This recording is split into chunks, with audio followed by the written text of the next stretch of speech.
Hello, everyone.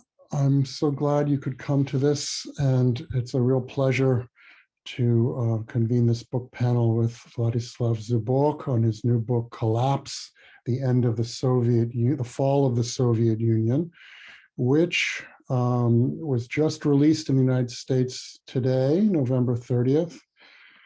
I'd like to say, like Stalin, that this was, no coincidence, but in fact, it was a coincidence, but a very happy one. And, I feel like I've been immersed in the Soviet collapse reading this for the last couple of weeks. I just want to make an announcement that this is the first in a series of 3 events that series is hosting on the end of the Soviet Union.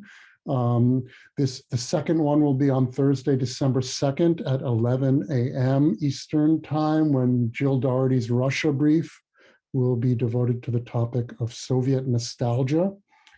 And on Monday, December 6th, at 4 p.m. Eastern, we have a big interdisciplinary symposium on the 30th anniversary of 91, subtitled History, Geopolitics, Society, Culture, and Memory.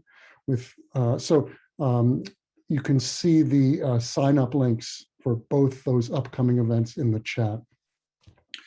I'm going to make very brief introductions so as not to waste time, but I do want to introduce our guest of honor, Vladislav Zubok, who's joining us from the London School of Economics, where he's professor of international history. He is a leading expert on international history during the Cold War, with such works as Failed Empire and Inside the Kremlin's Cold War. And more recently, he's author of works on Soviet culture and politics, including the theme of Russia and the West, including Zhivago's Children, the last Soviet intelligentsia, and the idea of Russia, the life and work of Dmitry Likhachev. So both of those previous preoccupations and topics are very present in his new book, Collapse, as well. After Vlad speaks, we're going to go to commentary, first from Angela Stent, Professor Emerita and Senior Advisor to Series at Georgetown. She served in the State Department's Office of Policy Planning and at the National Intelligence Council. Her fields that are quite relevant for this discussion: she is a leading expert on Russian-American and German-Russian relations, both of which played big roles in the collapse, and which she also herself observed very closely. Her latest book is Putin's World, Russia Against the West and With the Rest.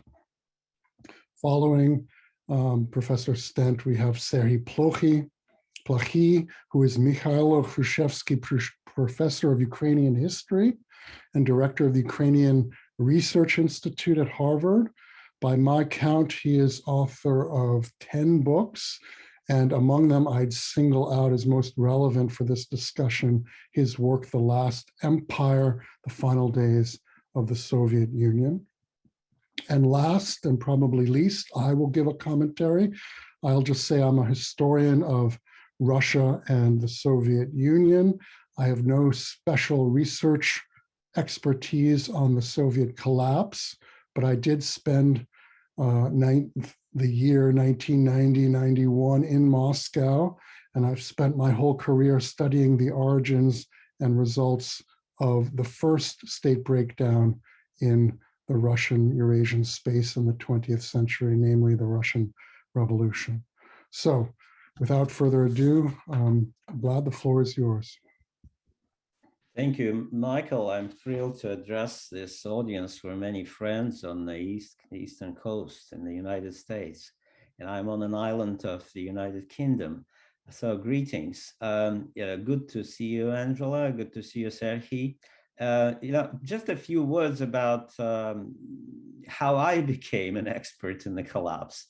In a sense, Michael is right. We all began as observers and ended up as experts, willy-nilly. I've been thinking about this book for a quarter of a century, and what finally made me to write this book is surprise that I couldn't find sufficiently convincing explanation without further offense to anybody who wrote about it before, why this superpower collapsed so suddenly and so quickly and in such a thorough manner. So finally, I decided to write this book myself. And in the process of writing this book, I had even more surprises, because as I went through this material and read and read and read, you know, many questions came up in a sort of like a Kuhnian moment. Thomas Kuhn and his epistemology of paradigms came up to my mind very often. I thought, you know, how interesting how many things that I knew and I learned in the process of my research do not fit into any paradigms that people kind of established in their writings. So this book, as I'm happy to you know, demonstrate, you know, it is the English edition, and then it's rather thick, so any attempt to read it, you know, requires some time.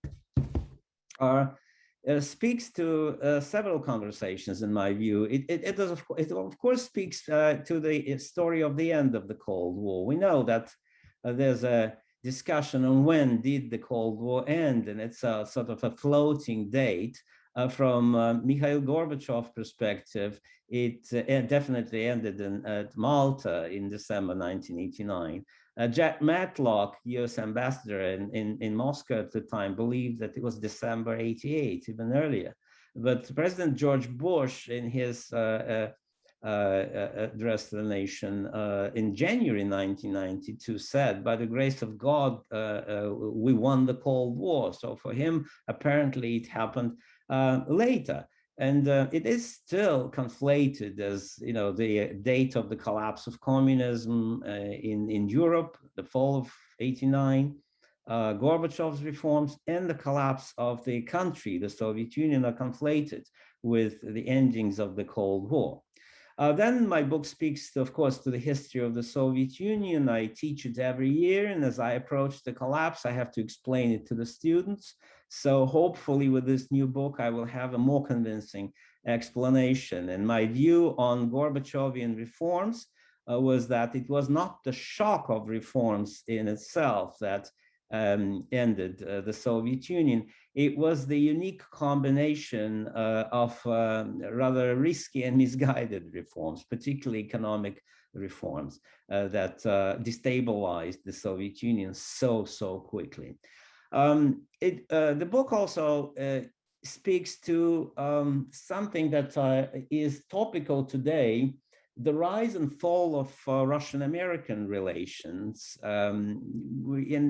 As I wrote the book and later sent the text to a couple of Russian observers, everyone had a similar comment of shock and almost disbelief how many Russians 30 years ago wanted to listen to Americans, the United States, its advice, technical, political, economic, and so on and so forth, and how much we are on the opposite pole today. So hopefully the book will help this conversation to some extent, if not provide direct answers to this conversation. So where did I end? I think I mentioned the first big conclusion, Gorbachev as a hapless captain to the problematic rickety ship, the Soviet Union, in a stormy sea. And you know, it was my big surprise to find Gorbachev heading in the direction of a perfect storm. Rather than away from it. It's a debate whether he was the only option that he had. I tend to believe it was not the only option. And in the process of that steerage and governance, he created what I call to myself, not in the book, as the phenomenon of Brexit, the Russian exit from the empire. A unique combination of factors that brought so many Russians to an idea that they would fare much better by destroying their own empire, that is the Soviet Union. I use the word empire deliberately, knowing that Sergei is listening, and also their own state in the process, because Russians did not have a separate state, unlike even Ukrainians and the Balts, who had rudimentary states in their republics. Another big conclusion and surprise concerns the factor of the periphery in the center. If we use the concept of the empire, what is so extraordinary that I found about the Soviet collapse was the role of the center. So in my book, I'm pleading of the need to recenter the story back to Moscow, back to the Russian Federation, the core republic of the Soviet Union. And I quote Kennan, who said that wrote in 1946 that the Soviet Union may gradually mellow after years and years of Western containment, but Kennan did not believe that mellowing would be complete.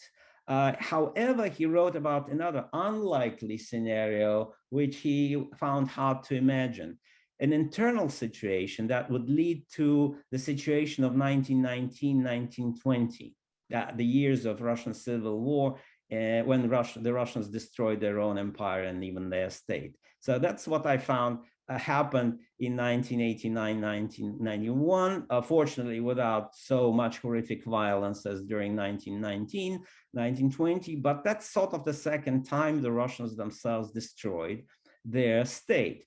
And it requires some contextualization and historical explanation. So with that, I hope the readers will find time to read the whole book. I would finish my introduction and pass back to you, Michael. Thank you. And I should say that the book is available with a discount code that we've put into the chat. So you feel free to use that. Angela, you're next. Thank you very much, Michael, and I'm delighted to be part of this discussion. So I want to congratulate you, Vlad, on your tour de force. It's a great read. It's a long book, but you really will learn a lot from it. And I think anyone who wants to understand how and why the Soviet Union collapsed should really read it. And I would also like to recommend to you very much the fascinating biographical essay that Vlad has published in H. Diplo a few weeks ago, talking about how he became a scholar of international relations and international history in Russia, and talking about his family background. So that was really, it enriched my understanding, I would say, of the book too. So this book is certainly provocative, it's deeply researched, and this is a retelling of the 6 turbulent years in the Kremlin that Gorbachev had. And Vlad, as I think he's already indicated, he challenges the conventional wisdom that the USSR was destined to collapse. He attributes the demise, as he has just told you, to Gorbachev's ideological messianism, his failed reforms, and repeated policy zigzags. And I agree with him that the Soviet collapse was not inevitable, and perhaps under another leader, the USSR might have endured for some more time. But I do want to challenge a few of his arguments. I also want to begin by acknowledging that I think it's still very difficult for anyone to understand how a nuclear superpower that spanned 12 of the world's time zones could have imploded without being defeated in a war, or really without a mass revolution, as had been the case in 1917. And this, of course, has given rise to all manner of conspiracy theories that are still alive and well, both in Russia and in other parts of the world. I taught a course a number of years ago at MGIMO, the Moscow State Institute of International Relations, on US-Russian relations. And none of my well-educated, well-traveled, English-speaking, sophisticated students believed that the Soviet Union had collapsed because of its own weaknesses. And they all attributed it to the agency of the United States and its special services. And I think the inability to understand and accept what really happened, of course, can have dangerous consequences for a country that's still trying to come to grips with its past. And this feeds into some of the sort of history wars that we see, which is another very important reason to read this book. Now, my first question to Vlad has to do with the argument that he makes in the book, that had Yuri Andropov not succumbed to illness so soon after he became the Soviet leader, the USSR could have successfully modernized under an authoritarian regime. He argues that Andropov understood well the need for far-reaching economic reforms. The economy was dysfunctional, it was sclerotic, it wasn't meeting the needs of the country. But I would say that both Tsarist and Soviet history make one question how successful authoritarian economic modernization could have been in Russia.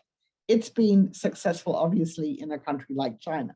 But certainly, both Imperial Russia, Soviet Russia were able to undertake successful military modernizations. But economic modernization under successive regimes failed to take root, partly because the institutions necessary to enable them to succeed were just absent in Russia, and partly because they were considered to be politically threatening. I would cite the case of the so-called Lieberman reforms during the Brezhnev era. So I'm not convinced that authoritarian regime modernization under Andropov would have worked, but of course we'll never know. Now, Vlad quotes Deng Xiaoping's son as saying that his father considered Gorbachev an idiot because he unleashed glasnost before perestroika. And then indeed, as you probably know, the Chinese have whole institutes studying Gorbachev's mistakes just to make sure that nothing similar might ever happen in China. I was present at a small gathering with Putin a few years ago where he was asked about Gorbachev and the sequence of reforms. And he said that Mikhail Sergeyevich had erred in introducing political reforms before he introduced economic reform. And yet I do tend to sympathize with the remarks in Vlad's book attributed to Gorbachev himself to the effect that economic modernization was impossible with the current dysfunctional institutions that the Soviet Union had in the 1980s, and that Gorbachev believed he had to unleash glasnost, he had to unleash people's energies through this glasnost before he could embark on successful economic reforms, even though obviously, as Vlad shows, these reforms were not successful ultimately. I also think we have to remember that Gorbachev was unlucky because he became general secretary just before the oil price collapse of 1986, and he had to cope with the after effects of low prices, oil prices, which adversely affected clearly the Soviet economy. I mean, in this sense, you know, Putin was very lucky for the first 8 years of his rule.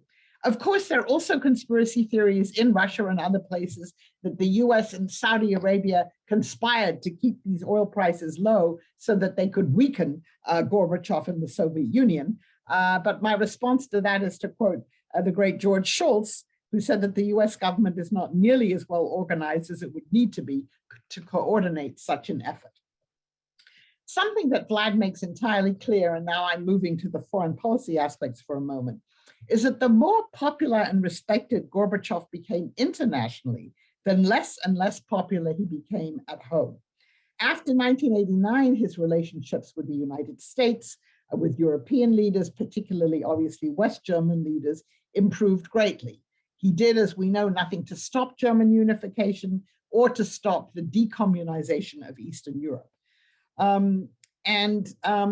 It was much more congenial for him to be feted in Washington or Bonn or London than it was to cope with the rising domestic challenges that he faced at home, the opposition from both the right and the left, again, which Vlad goes into great detail describing. And yet, as Vlad also points out, Western leaders were amazed by how easily Gorbachev seemed to concede major issues, particularly on the question of German unification during that year.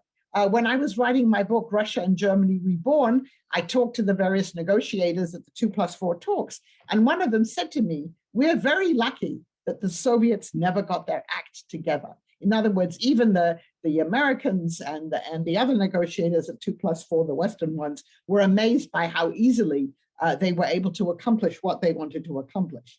And it's important to note, and again, Vlad shows that Gorbachev, toward the end, made all of the major foreign policy decisions, bypassing all of the conventional Communist Party channels and institutions, and also, in the end, without consulting his own foreign minister, Edward Shevardnadze. And so this is partly why Gorbachev remains quite popular in the United States and particularly in Germany, but of course in his own home country his popularity is very low. Let me now turn to the events that precipitated the Soviet collapse. When Gorbachev gave a talk at the Library of Congress in the early 1990s, he was asked, "What was your greatest mistake?" And he said, "I underestimated the nationalities question." Now, Vlad implies in his book that the nationality issue could have been resolved, short of breaking the USSR up into 15 states. It's certainly true that none of the Central Asian states, republics, sought independence. Some of those republics actively opposed it. Other republics, as we know, enthusiastically embraced it. Could a reimagined real federal state, as opposed to the kind of fake Soviet federal state, could a real federal state with powers devolved to the constituent republics, minus the Baltic state, could such a state have survived? Maybe, but as Vlad shows, the real driver of the collapse, and the picture is there behind him, was the ambition of Boris Yeltsin and the push for sovereignty for the Russian Republic. He describes vividly how Yeltsin, who did have a well-thought plan to replace Gorbachev in the Kremlin, how he in the end was able to defeat his rival, because again, in the months leading up to the Soviet collapse, or the year leading up to it, Gorbachev really had no plan. He was really improvising as he went along. And this leads me to my final point, and as a segue into Professor Plochy's discussion. With the current massing of Russian troops on the Ukrainian border, Putin's recent treatise, if we want to call it that, on Ukrainian history, can we really say that the Soviet collapse is over? It isn't for Vladimir Putin, who's trying to relitigate the end of the USSR and the international agreements that went with it to respect the sovereignty and the territorial integrity of the post-Soviet states. For Putin, it's a process that can still be revised.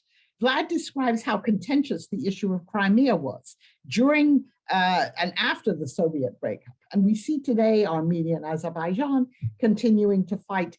We see Lukashenko under greater pressure to merge his country with Russia. We are a mere 30 years away from the Soviet collapse, a very short time in the 1,000 years of Russian history. In 30 years' time, will there still be 12 independent states in the post-Soviet space? I think you should read Vlad's book to find out how we got to where we are now and where we might be heading. And I will stop there. Thank you. Serhii, the floor is yours. But you're muted, so you have to unmute. The watchword of our times, please unmute. Good. Can you hear me now?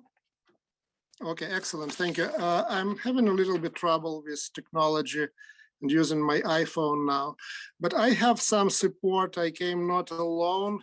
There is also Mikhail Gorbachev, a toy from a figure from the time of Gorbamania. So I feel that I'm reinforced in what I'm going to say. First of all, huge congratulations to Vlad. It's a real accomplishment. It's a very important book on the fall of the Soviet Union. And in the introduction, Vlad writes that originally he was interested in 1991, just 1991, and decided then to start earlier.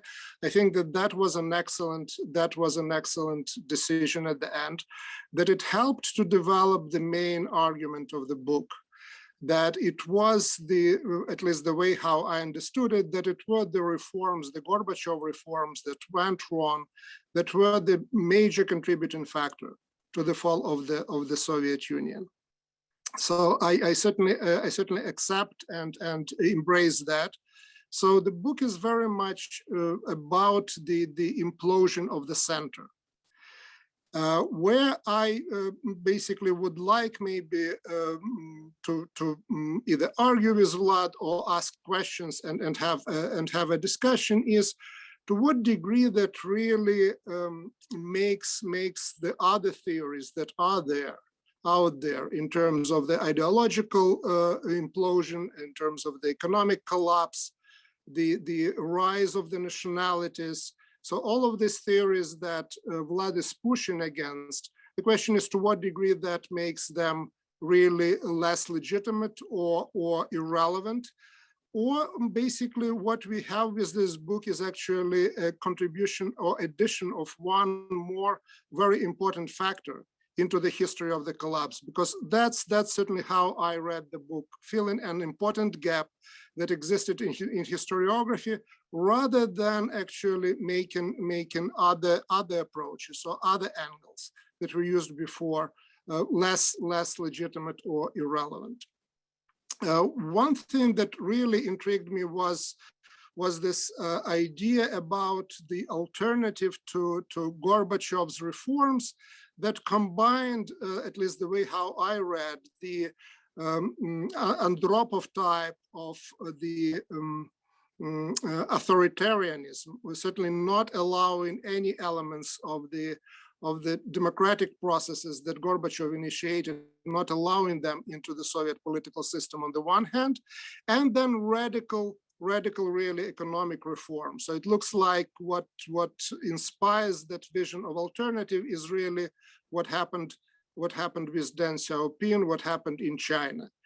And again, for me, it's a very interesting and provocative approach. I was trying to deal with it by looking at the real life alternatives that existed to Gorbachev and to his vision of reforms. And I was looking certainly at the old members of Politburo of the Andropov generation, and certainly I couldn't find there the Russian or the Soviet Deng Xiaoping. The alternative that was coming to a real life alternative, the figures around whom the mobilization could take place were Yegor Likhachev, who just recently died. And again, I saw a lot of authoritarian approaches and traditions there, but I didn't see any appetite whatsoever for radical reform.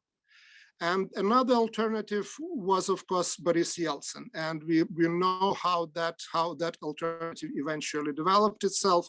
So there was appetite or realization of the need of the radical reform, but on the authoritarian side, again, he wasn't Deng Xiaoping at all. And that leads me to the question of to what degree really the reforms that certainly backfired in terms of the future of socialism, in terms of the future of the Soviet Union, to what degree they were not really Gorbachev's reforms, but reforms that were basically certainly conceived within the apparatus, central committee of the Communist Party in Moscow, and that this agricultural expert from the province came to Moscow and then embraced. So the question is about not just the ideas that were already there before Gorbachev came to Moscow, but also a certain type of a consensus that emerged among the potential reformers.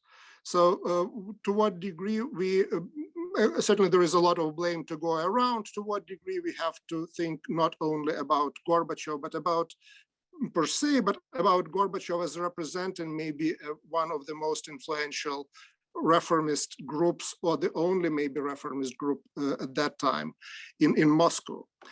Another point that I wanted to make deals with the issue of the party and the Gorbachev really undermining the party that served as a form of a glue that kept the republics together. And here I want to introduce actually one more potential culprit into that story, as opposed to Gorbachev, the figure who it seems to me is much more important in that entire story of really eliminating the party as an institution that kept the republics together is Boris Yeltsin. And it is really after Boris Yeltsin's suspension of the activities of the Communist Party in the Russian Federation that the communist-dominated parliament in Ukraine votes for independence. And that vote then actually was replicated by the even more conservative party groups in Central Asian republics. Until that happened, all of them, they were still looking toward Moscow for guidance. They were certainly kept to be loyal to Moscow again in Ukraine until the fall of 1991, and then certainly by December of 1991, the leaders of the Central Asian republics were abandoning that project as well. So there is no question that certainly Gorbachev did his best to maneuver the party out of power. But I would say that the collapse of the party as an all-union institution really something that happens probably we should look actually at other figures involved in that beyond Gorbachev, and Yeltsin would be certainly one of them. And my final comment will deal with the issue of the empire and nationalism, and that's one of the certainly very clear ideas that is there in the book about maybe not non-existence of that factor, but certainly of the scholars who make that argument exaggerate the importance of nationalism and national mobilization. And in particular, apart from my own work, Vlad makes comment and engages certainly the Beissinger's book on the national mobilization. And I was convinced, and still am very convinced by Beissinger's argument, and even more than by argument, by the data and the information that he provides. And to a degree that the Soviet collapse was the story of the people on the streets and mobilization around those lines, the nationalism in its different manifestations was the key mobilizing factor. And if you move later into the twilight months of Gorbachev's regime, when really the main shots were called by leaders of the republics, in particular by Yeltsin, the fall of 1991, it's the Russian economic nationalism. And again, Vlad writes about that, Gaidar and his policies, that really pushes the rest of the republics outside of whatever was left of the Soviet Union. So again, that's where the finger, if you want to point a finger, should be pointed not at Gorbachev or at least not at Gorbachev alone. So again, this are just a couple of comments. I really look forward to Vlad maybe responding to some of them, probably not all to all of them. We'll just not have time for that. But I want to conclude once again my comments with congratulating Vlad on really, really very, very important contribution to the field. Huge congratulations. Thank you. Well, this is great because my comments will overlap to some degree with both the previous two, but have a somewhat different focus as well. But first of all, I want to add my voice to the chorus of congratulations by saying that this book does set a new standard for studying and understanding the Soviet collapse. And it's not only because of its depth and its fantastic new material and its provocative case for contingency. The book is structured as a chronological narrative illuminating the convergence of multiple self-inflicted converging crises culminating in state dissolution. And the picture that it paints, especially in terms of the key years 89 to 91, allows us to understand the collapse as an unfolding process. And so this, I guess to use a bit of academic jargon, processual, right, portrait of the collapse is deepened by the really extensive use of memoirs and diaries, and especially Vivid is Chernyayev, the top aide to Gorbachev, but there are many, many others. By my count, about 50 memoirs and diaries. And this brings us deep into decision-making, the pressures and the mentalities that inform the crucial turning points. So the book's thesis that as late as 1990, the Soviet Union might have been preserved, and its, I think, unforgettable portrait of Gorbachev as, and here I'm quoting from page 210, quote, a bizarre political animal who misunderstood power. These are bound to provoke debate and move forward the literature on 1991. Precisely because of its depth and because of its chronological narrative, much of the heavy lifting on the overall interpretation rests on the introduction and conclusion. And here it's on the big picture that I'm going to focus my remarks.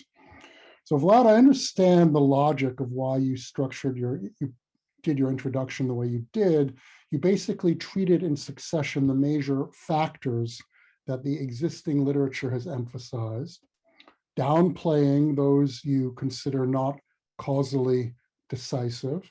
First, the waning power of Soviet ideology, and second, as Serhiy has pointed out, the imperial or non-Russian factor, and put your own emphasis on Gorbachev's mistakes, the agency of a broader cast of characters on both sides of the Atlantic, by the way, but mainly in Moscow, and especially what you call, quote, the decisive and implacable role of economics and finance. So the explanatory shift away from long-term structural causes, the ideological and national underpinnings of the Soviet system, for example, first and foremost, to potentially solvable short-term factors, that is to say economic and political, allows you to turn the reigning consensus about the inevitability of the collapse on its head. And you do this precisely because inevitability has been so unquestioned in the Western scholarly consensus so far. And this exemplifies, I think, what I call the dialectics of historiography, right? Which means that you are doing the antithesis to an original thesis. And this implies, I think, that there should be inevitably a new synthesis. And that's precisely the case that I want to make here. And I would say, first of all, that for me, the most relevant scholarly toolkit for understanding and analyzing 1991 is the comparative history of revolutions. This is a field developed mainly by sociologists, historical sociologists, by political scientists, and historians. And the reason I say this is because it's centrally, although not exclusively, but centrally concerned with analysis of the causal factors behind the fall of old regimes. In the case of the first Russian Eurasian collapse in the 20th century in this space, 1917, there was also a major debate about inevitability versus contingency in the literature. Basically, Soviet historians had portrayed the October Revolution as utterly inevitable. So conservative Western historians turned that on its head and said that in response, it was either the result of World War I or completely accidental. And then in response to that, Western revisionists embraced deep-seated pre-World War I explanations. And eventually, frameworks that did not dichotomize structure and agency, either theoretically or historiographically, emerged, but only after several decades, and the road to that was rocky and highly politicized. So what I think the field of comparative revolution says, at least to me, is especially the increasingly sophisticated works of the last, say, 15 years, is that there are always long-term structural and medium-term conjunctural, as well as immediate short-term factors in the fall of old regimes. And incidentally, I cheered when I was reading the introduction of this book, when it seemed to analytically distinguish between the long-term factors that contributed to Soviet weakness or vulnerability and the actual triggers or causal, immediate causes behind state dissolution, which relate especially to the last 2 years. But I do think that the most convincing explanations will not choose between long-term and short-term factors, and not just say that they're both and split the difference, but actually study how they interact, how long-term factors interact with those short-term triggers. And there are many clues for actually doing that when you read this book, but it doesn't fully connect the dots because the mission has been to turn inevitability on its head. So for any future post-Zubokian, so to say, synthesis, right, it would not only turn to necessarily the 1922 Union Treaty structuring the Soviet state, although I do think right here, like in Angela's remarks about the consequences and the fact that 91 is not yet over, we do see in this book very clearly how future conflicts were embedded in the way that the 1991 settlement crystallized. And so similarly, one could apply that logic to the way 1917 or 1922 crystallized future problems. And we wouldn't also either, judging by the basis of this book, look to say long-term structural ways in which the Soviet state itself launched social processes like educational levels and literacy and urbanization and science that eventually made the quasi-religious ideology have no traction. So that's the argument of, say, Misha Levine. But we would look on the basis of this book precisely to the long-term and medium-term economic factors. And here I also echo what Angela said, that shaped and how they shaped the final economic and financial crisis, which Kotkin certainly gestured to in his essay Armageddon Averted. But another factor that hasn't really been given attention, but I would look to on the basis of this book, is, and especially the long-term and medium-term evolution of the Soviet elite, particularly the obsession with the West and the US superpower, which operated on so many levels. As you show very well, even the putschists like Kryuchkov were very far from the neo-Stalinists that the Democrats, the so-called Democrats such as Yelena Bonner, feared. But the actions and inactions of the late Soviet elite shaped the dissolution in so many ways.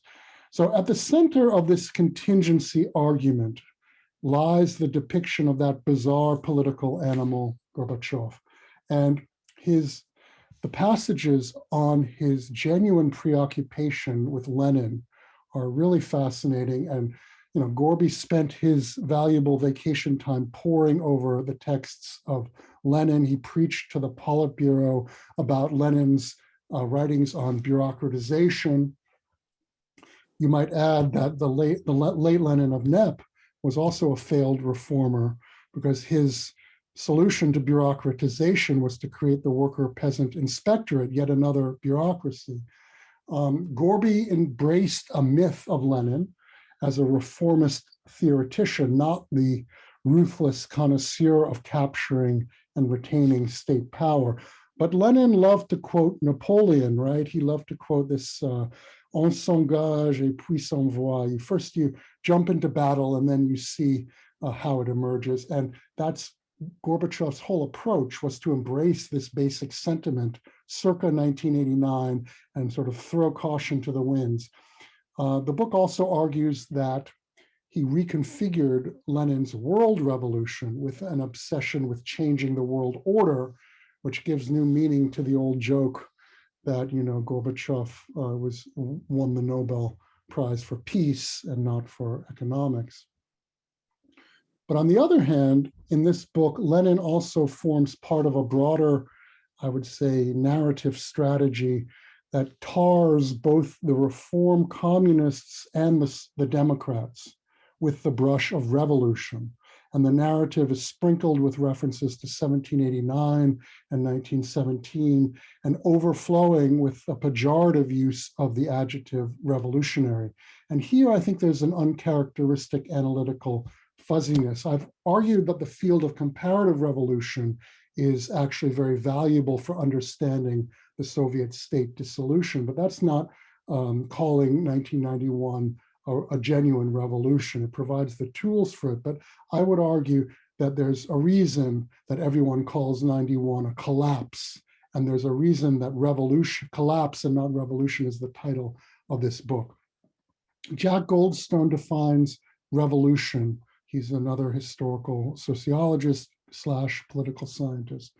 Quote, the forcible overthrow of a government through mass mobilization in the name of social justice to create new political institutions. It's a very common denominator understanding, but all four of those elements, overthrow by force and mass mobilization and just social justice and new institutions, raise serious doubts when it comes to 91. Reform communism, of course, was all about renovation.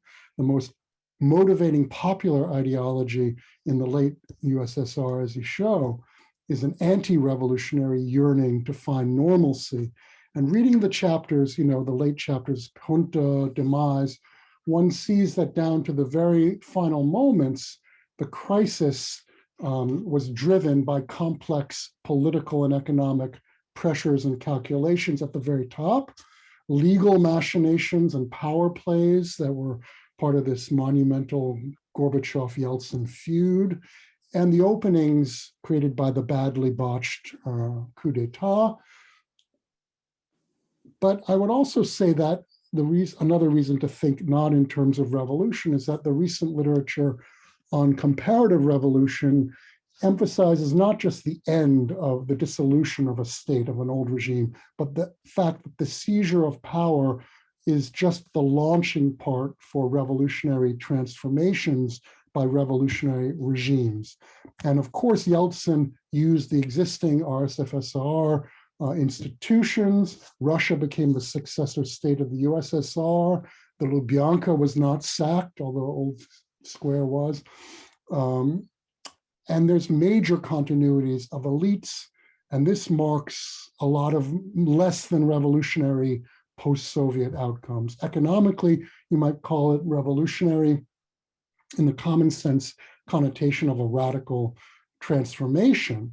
But in that case, the mid-level elites and the mafia formed the vanguard of the revolution, and the faith in market normalcy was the revolutionary program. So I do think it's actually plausible to argue that there are elements of revolution in 1991, and it's not a simple issue, but it needs to be debated, not just sort of implied. Now, I have a final thought and question which echoes both the previous comments. The contingency thesis leads us down the road, I think, to counterfactual history, and that's because if you can argue, right, that 91 could have been avoided, the dissolution could have been avoided, then one must kind of posit what could have saved it. And both the previous speakers alluded to Deng Xiaoping in China, which looms large,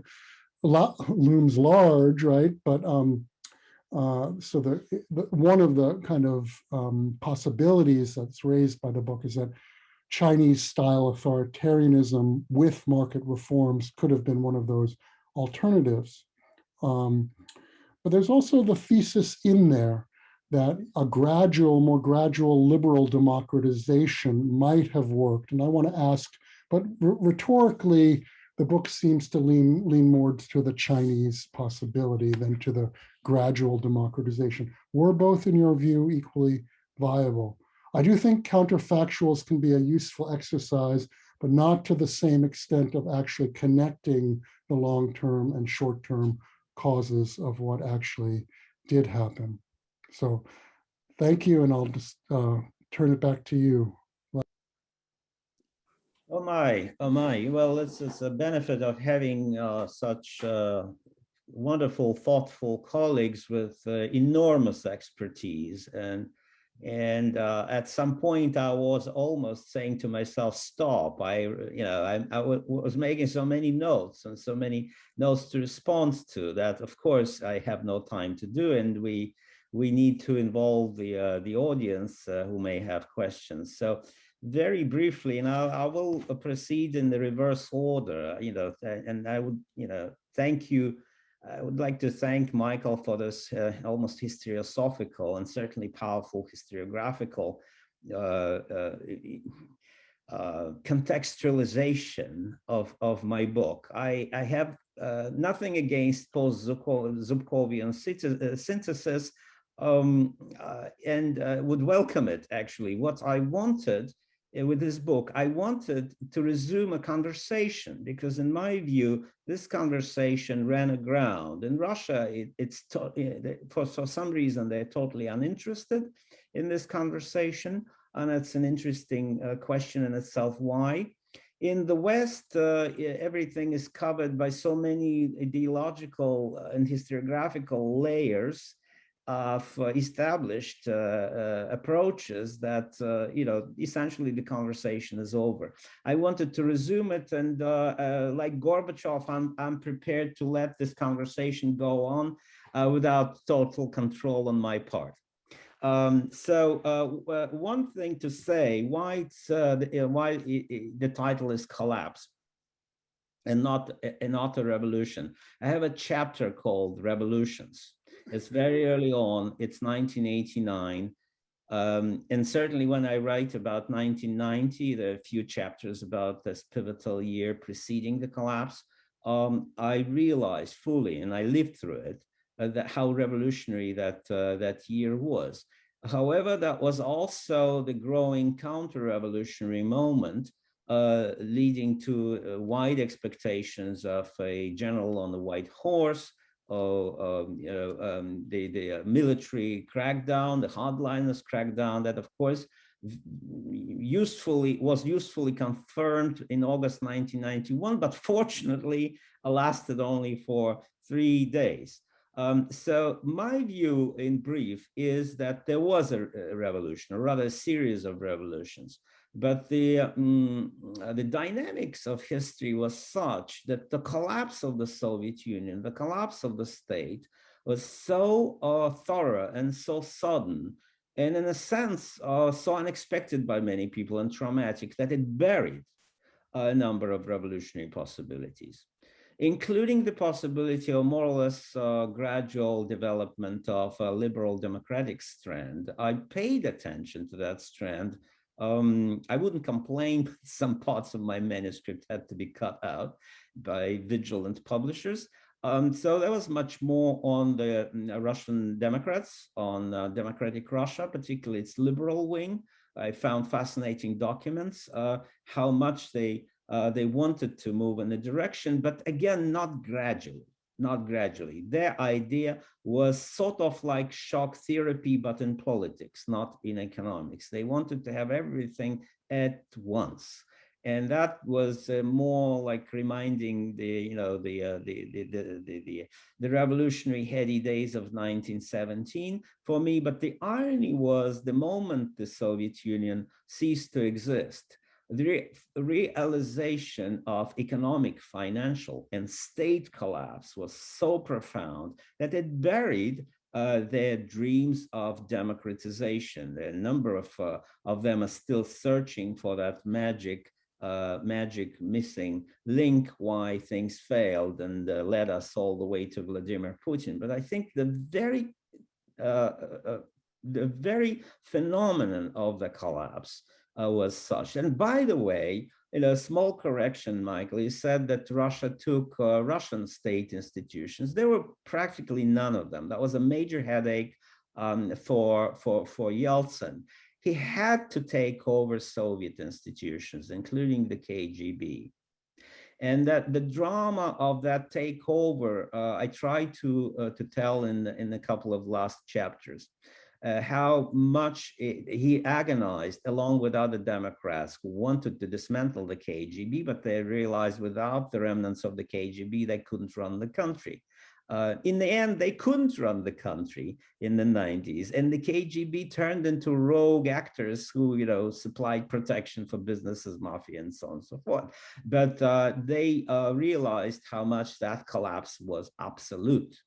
Going further up in the reverse directions, I think I should address the question about nationalism. It was raised by Angela. It was, of course, raised by Sergei. It's a central thesis of his excellent book.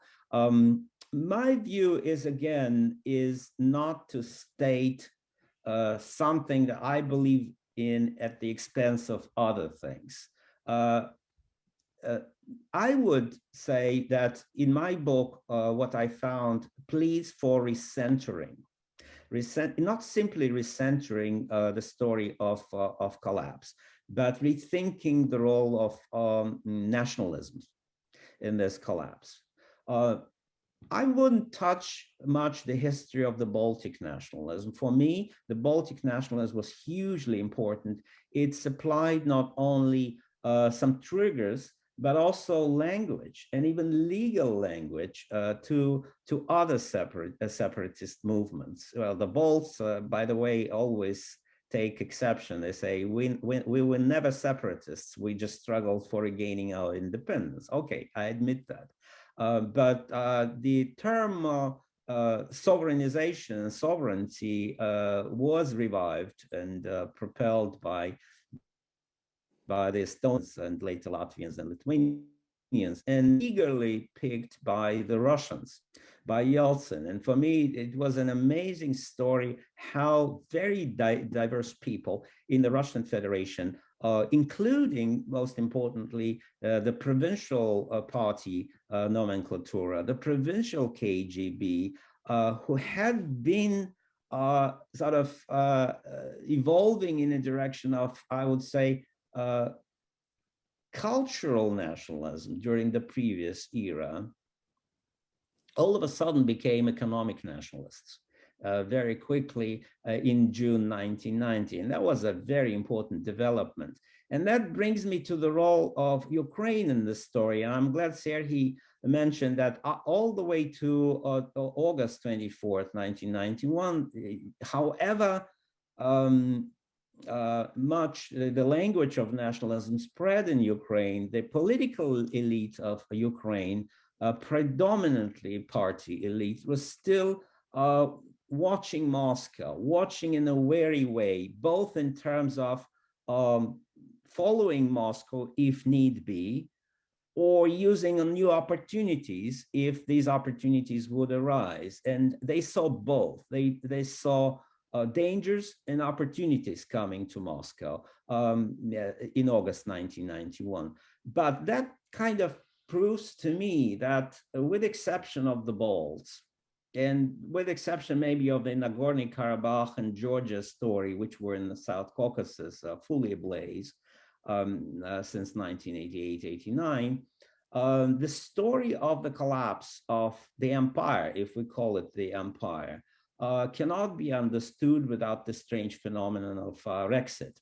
And Brexit, just as Brexit, will be debated for years and years as a very, very contingency-based phenomenon. Yes, it had long-term implications, just like I mentioned, cultural nationalism, but nobody expected it to explode so quickly and so suddenly. So I would even push the envelope and say that without this Russian economic nationalism, Russian legal nationalism, when essentially Yeltsin put the laws of Russian Federation above the Soviet laws, he wanted to grab all assets on the territory of the RSFSR, even Moscow and the Kremlin itself. That was on his list, I found in the archive before his meeting with Gorbachev. Without that, you cannot explain Ukrainian independence.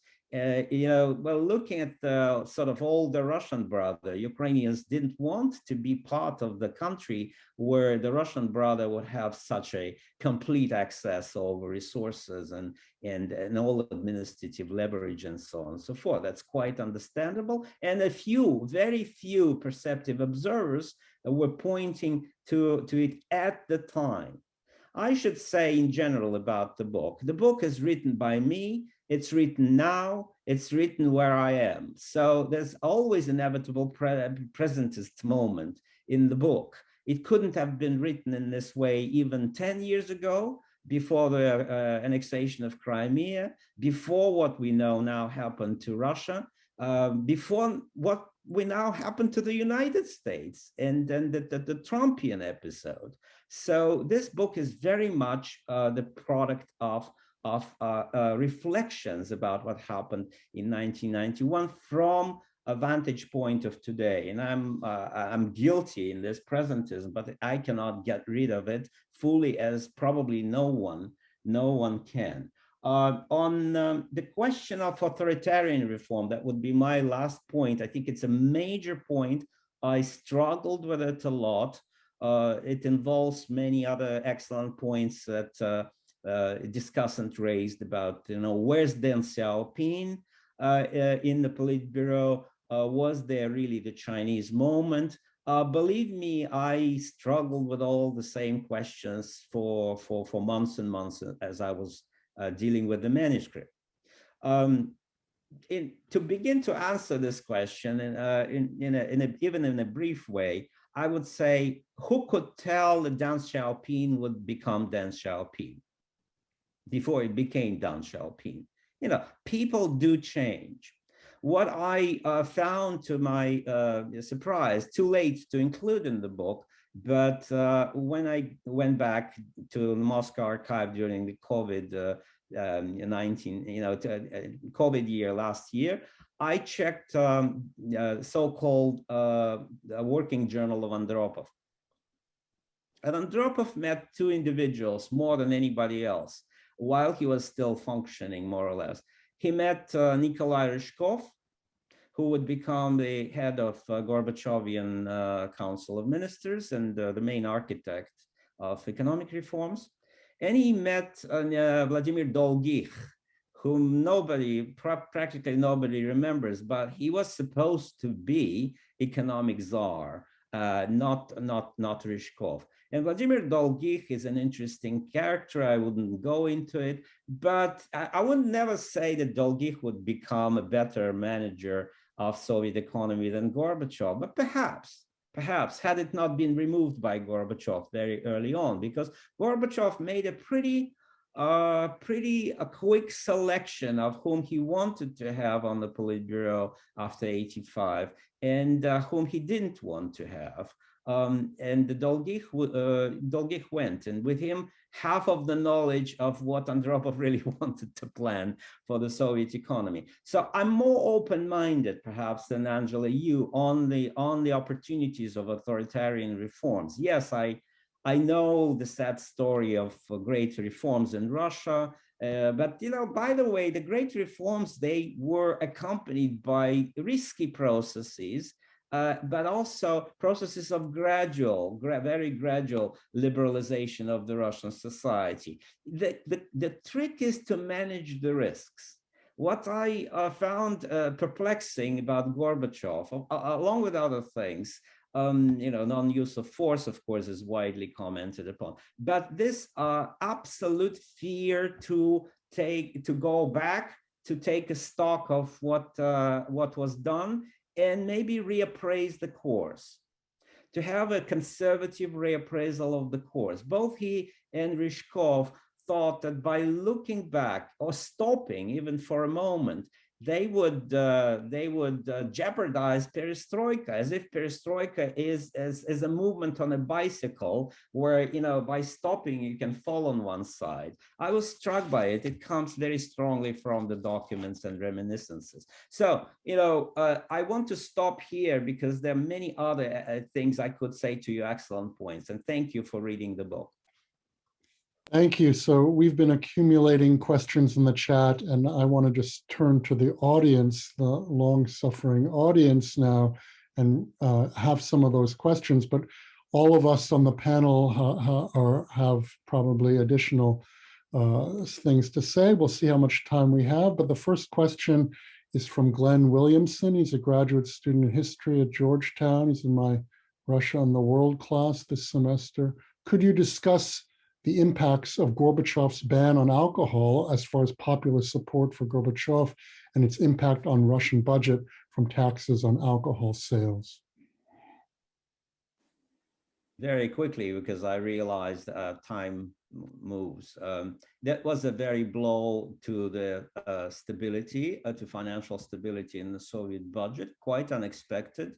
Gorbachev characteristically did not turn back, and the budget continued to suffer, but it did not cause as much damage to the budget. And by the way, in 1988, that ban on alcohol was quietly rescinded, but the budget continued to bleed. And what caused this bleeding, as I write or try to explain in the book, this paradoxical decentralization of economy that gave so much leverage to state enterprises and cooperatives.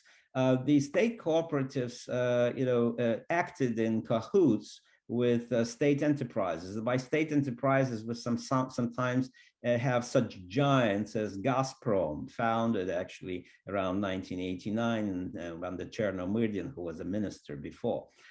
So those giants essentially used new commercial banks to steal money, to steal profits that used to go to the budget, and made the ends meet for the state bank. The state bank wrote repeatedly about this problem. The Minister of Finance, Pavlov, who would later earn a bad name during the August coup, wrote repeatedly to Ryzhkov and Gorbachev about this problem. Nothing was done. And the new institutions, the Congress of People's Deputies, legislatures, and in the Supreme Soviet, those institutions, by the way, played a huge role since after the political reforms. Those institutions played as lobbyists for new enterprises. Any attempt to turn the clock back by legal means through the committees of those institutions were buried very quietly and quite successfully. So you already in 1989 had a new economic and political synergy in action, but very, very negative, to such an extent that by 1991, when Baker landed in Moscow, his plane could not be refueled in the country that used to produce 600 million tons of oil. Touching on the question of plummeting oil prices, that was not only the oil prices, it was just diversion of oil profits and oil itself by the newly empowered state enterprises to, people who had accounts in London set up in 1989-90. They know better than me. Okay, I'm going to read the next two questions to see if there's any response. The next one is from Joseph Bradley. He's a historian of Imperial Russia at the University of Tulsa, or emeritus. A comment on Angela Stent's remarks: I would be careful about conflating Imperial and Soviet Russia with regard to economic reforms. If unsuccessful economic reforms undermine the Soviet regime, does that mean economic reforms are unsuccessful under all authoritarian regimes? You could argue that Tsarist economic reforms were too successful and undermined the Tsarist authoritarian regime. A second question comes from Yana Chapaila. When you talk about nationalism in Ukraine in the late 1980s and early 1990s, what do you mean? And do you see any difference between nationalism and patriotism? I feel like the use of this concept often leaves people lost in translation when talking about post-Soviet countries. On the theme of Ukraine and the point that Serhiy raised about the Regxit, right, being based on economic nationalism, I wonder that if we could add that, to the mix, because one does see that as part of a kind of power play, right? That's in the book. And you're quite right that Russian and Soviet institutions were conflated, or not. The problem was that they had to switch. But that's also a long-term issue, right, with the structure of the Soviet Union as a so-called internal communal apartment. This is all from me, this last part, of course. But, you also see a number of interesting references to Russians, though, among the Yeltsin team. And so it is a question is how much is this real nationalism and how much is it power play?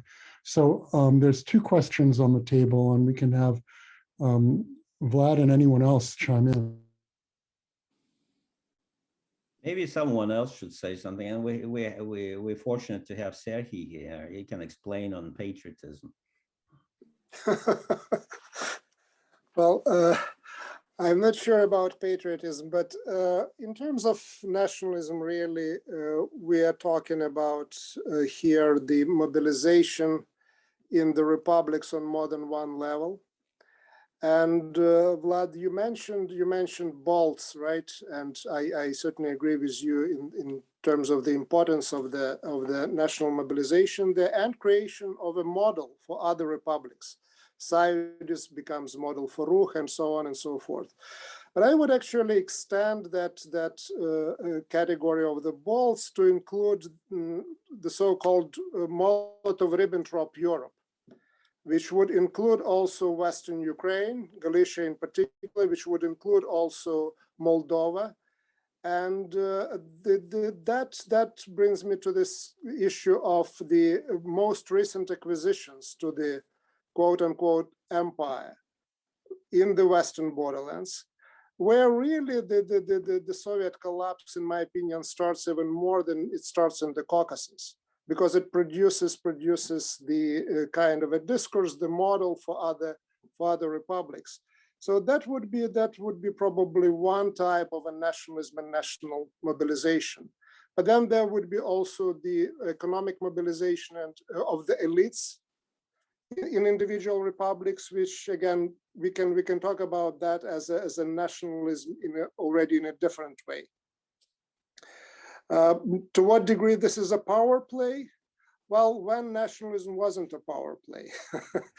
So yes, the two things come together. So I basically what I want to stress, and this is certainly in Vlad's book, is the importance of Russia and Russian nationalism understood in different ways for the history of the collapse. And that brings me to the comparative, maybe not revolutions, but to the comparative history of the fall of the empires, where the disinterest eventually of the dominant group in running the empire, considering it economically to be not beneficial anymore. This is a general story of the 20th century, which in that sense put at least some aspects of the Soviet collapse squarely into the box of the imperial collapses. Thank you. Angela, would you like to speak at this point? So just to say, I did say that I was just talking specifically about Russia, not about all authoritarian modernization, because clearly, as I said, China is an example of successful authoritarian modernization.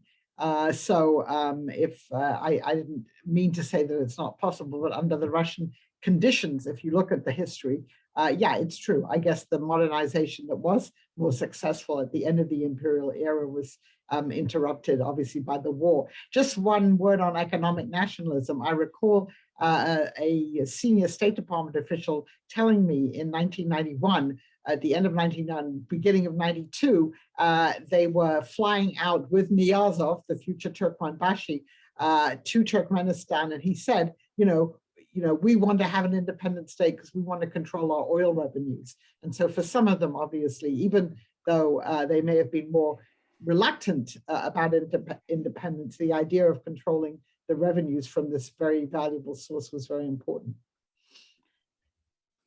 Yeah, if I may add something, on nationalism and patriotism, I always remember an episode when I began to work on my project. I was at Berkeley and spoke about patriotism and regarding my book on Dmitry Likhachev, who was a Russian patriot.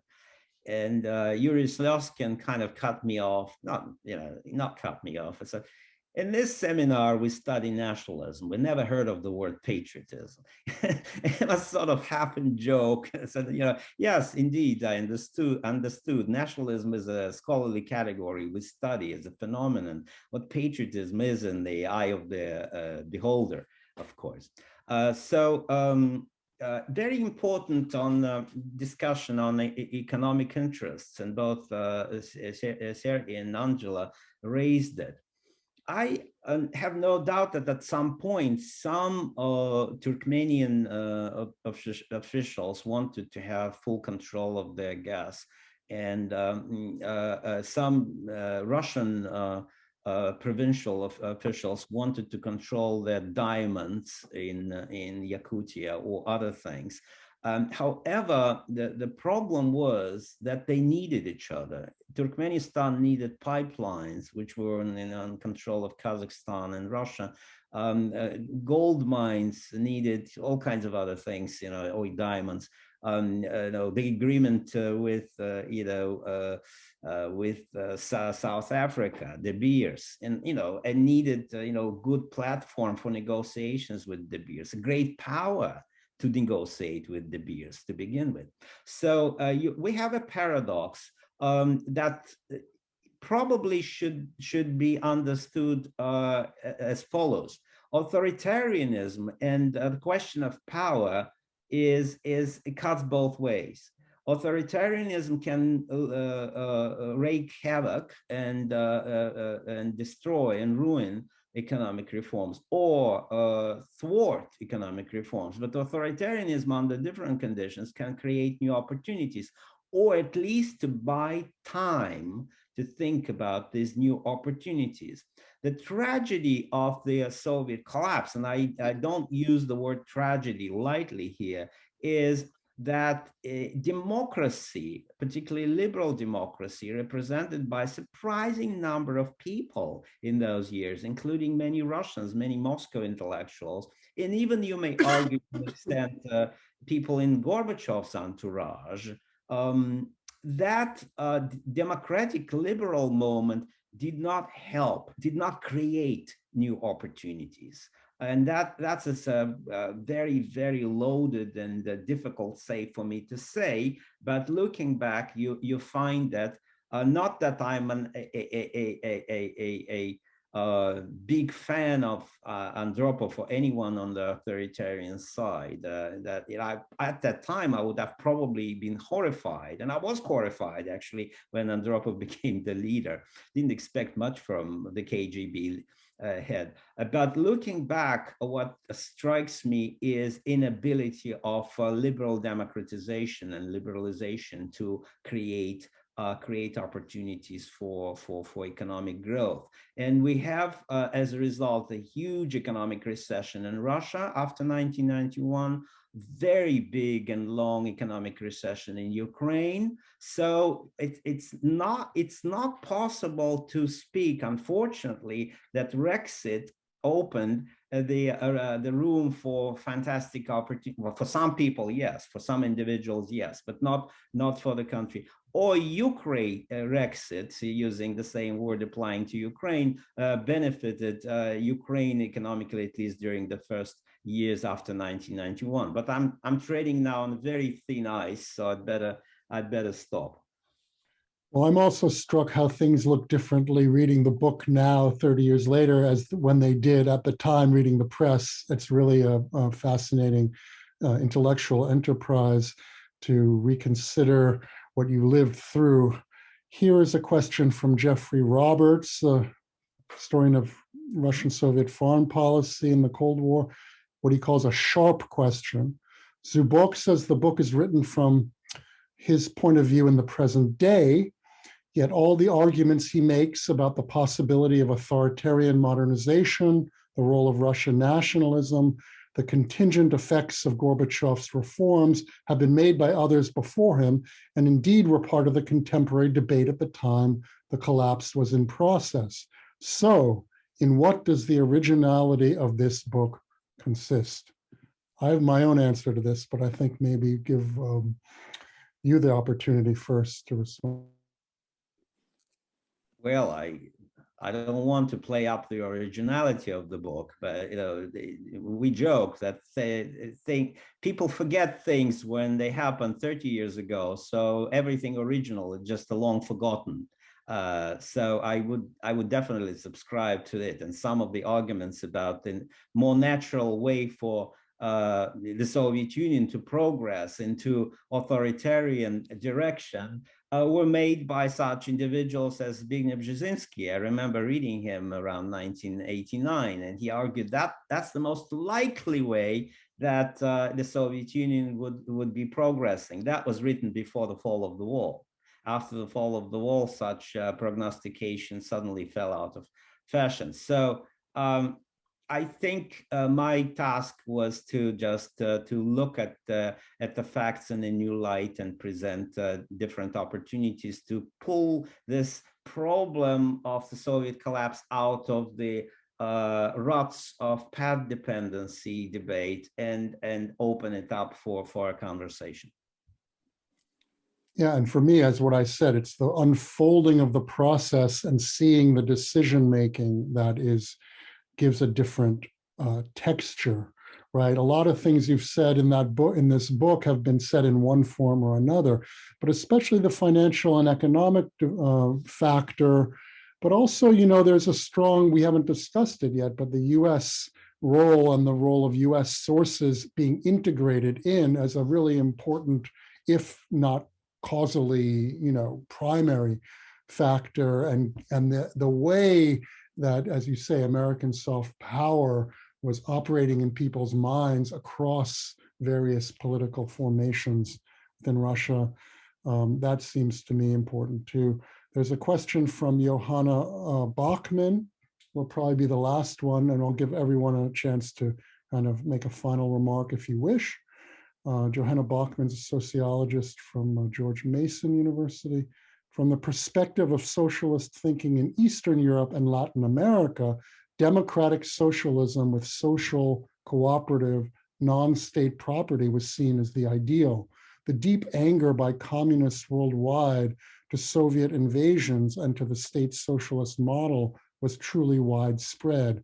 Gorbachev was working with the most forward-thinking worldwide.